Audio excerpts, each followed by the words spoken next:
another episode of WOW series, that is Wednesday on Wealth. I am Nidhi Manchanda, a certified financial planner and head of training and development at Fintu. In today's video, we'll be talking about unlisted equity. So let's start with the basics. What exactly is unlisted equity? It is basically equity shares of a company that is not listed on any stock exchange like BSE, NSE. These shares are traded over the counter and thus they are often called as OTC securities. Now let us see how it is different from listed securities or listed equity. Now the first point of difference is related to liquidity. Now as these are traded on OTC, that is over the counter, unlisted equity is not as liquid as your listed equity. Second point of difference is there is no market price for unlisted shares as these are not listed on any stock exchange, and that is why it is decided by investors and promoters on fair value of the share. Third difference is compared to listed equity, unlisted equity is highly risky. So why people or investors are interested to invest into unlisted equity?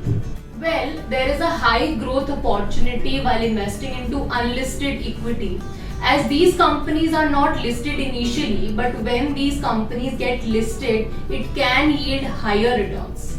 Very high returns comes with very high risk as well. So now let us see why the risk in unlisted equity is very high. First is no transparency.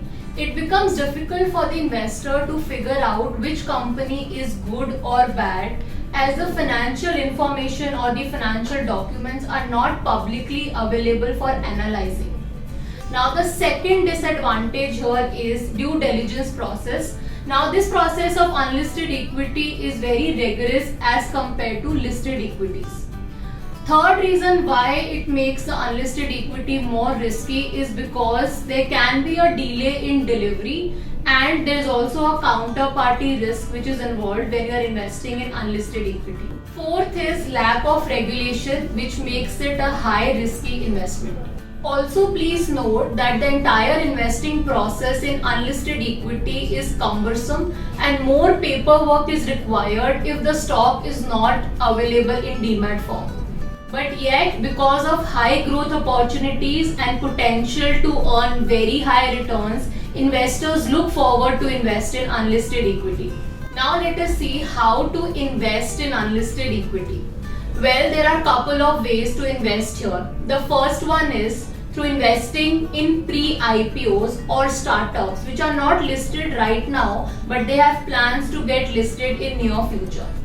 The second way to invest in unlisted equity is by subscribing to employee stock option. Third way to invest into unlisted equity is by direct investment in the companies, which can be done through private placement. Also please note, to invest a significant stake in a company, always go for a trusted wealth advisor or a broker. Fourth is you can also invest indirectly into unlisted equity by investing into PMS, that is Portfolio Management Services, or Alternate Investment Fund, AIF, which are investing into such unlisted equity. So these were the four ways by which you can invest into unlisted equity. Now let's move on to see how these unlisted equity is taxed. Taxation on unlisted equity is different from listed equity. So if you sell your unlisted stocks within 2 years, that is within 24 months, then the gain that you will get will be termed as short-term capital gain and it will be taxed as per your slab rates.